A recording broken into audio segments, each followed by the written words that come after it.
Good evening all of you. तो students, हम राजनीति विज्ञान का हमारा महत्वपूर्ण टॉपिक चल रहा था जिसका नाम था राज्य की उत्पत्ति का सामाजिक समझौता सिद्धांत। और राज्य की उत्पत्ति के सामाजिक समझौता सिद्धांत में हमने प्रमुख रूप से जो तीन विचारक हैं, होब्स, लॉक, रूसो, इनके विचारों का अध्ययन करने की रणनीति बनाई थी। और उसमें हमने होब्स के जो विचार हैं सामाजिक समझौता सिद्धांत के बारे में, वो सारे हमने पिछली वीडियो में पढ़े थे। आज की वीडियो में हम लोग के सामाजिक समझौता सिद्धांत के बारे में क्या विचार हैं उनको पढ़ेंगे। तो आइए शुरू करते हैं आज की क्लास। तो सबसे पहले हमने जब होब्स को पढ़ा था तो होब्स में हमने देखा था कि होब्स मनुष्य का जो स्वभाव बताता है, मनुष्य का स्वभाव होब्स बुरा बताता है, पर लोग होब्स के ठीक विपरीत मनुष्य का स्वभाव बहुत अच्छा बताते हैं। वो ये कहते हैं कि मनुष्य जो मानव का स्वभाव है, मनुष्य एक सामाजिक प्राणी था प्राकृतिक अवस्था में, और वो प्रेम, सहानुभूति, सहयोग और करुणा की भावना पर आधारित था। और मनुष्य अपने सद्गुणों के माध्यम से दूसरे व्यक्तियों से संपर्क भी रखता था।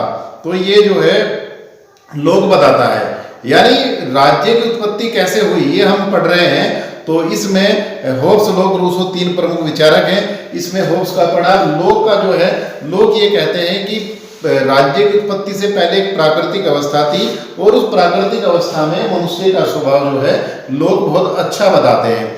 उसके बाद प्राकृतिक अवस्था कैसी थी, तो यानी लोग बताते हैं कि जो प्राकृतिक अवस्था थी, चूंकि होब्स के अनुसार मनुष्य का स्वभाव बहुत अच्छा नहीं था, खराब था। लोग के अनुसार जो स्वभाव मनुष्य का बहुत अच्छा था, तो इसलिए उस टाइम जो प्राकृतिक अवस्था थी वह बहुत अच्छी थी और सदिच्छा, सहयोग एवं सुरक्षा पर आधारित जो प्राकृतिक अवस्था उस समय थी। और हमने पढ़ा कि होब्स उस समय बताते हैं कि व्यक्ति को कोई अधिकार नहीं थे, परंतु लोग के सामाजिक समझौते के अनुसार जो प्राकृतिक अवस्था थी, उस प्राकृतिक अवस्था में भी मनुष्य को अधिकार प्राप्त थे।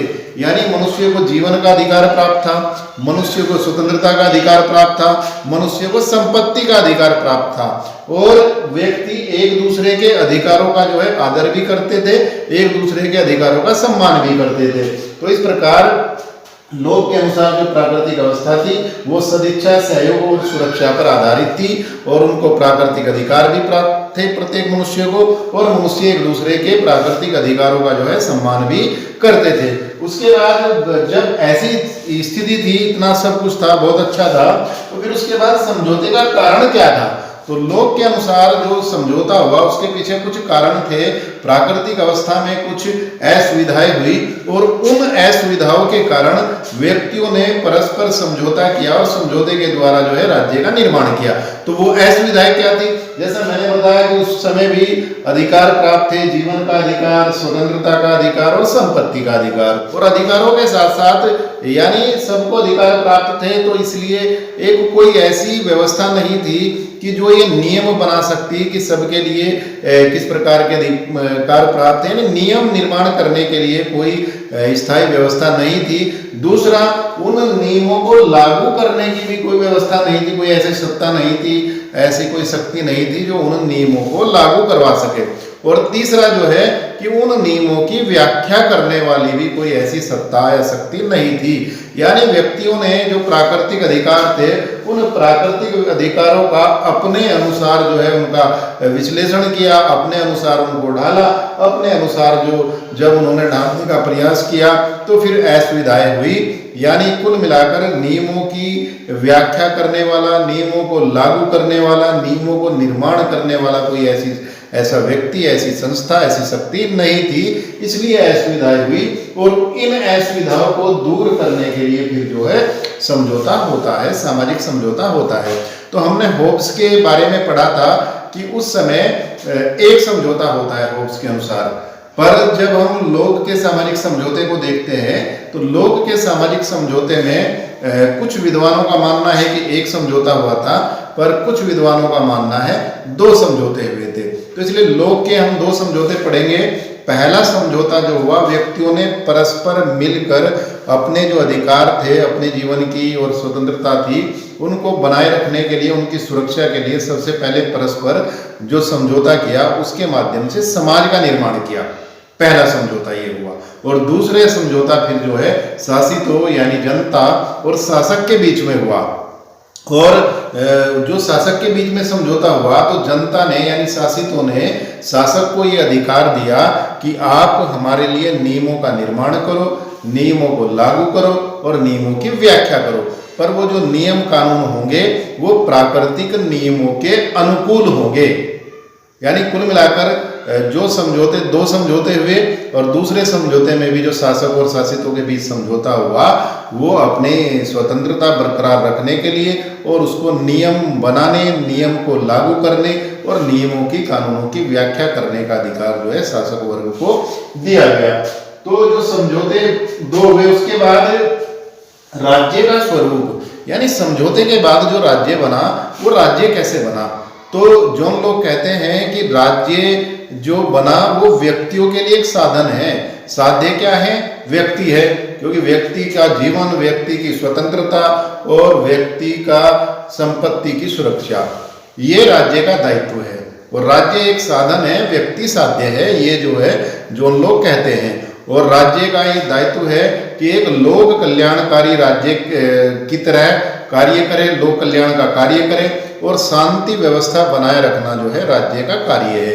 और राज्य यानी राजा की जिम्मेदारी है कि वो प्राकृतिक नियमों के अनुसार जो है कानून का निर्माण जनता के लिए करे।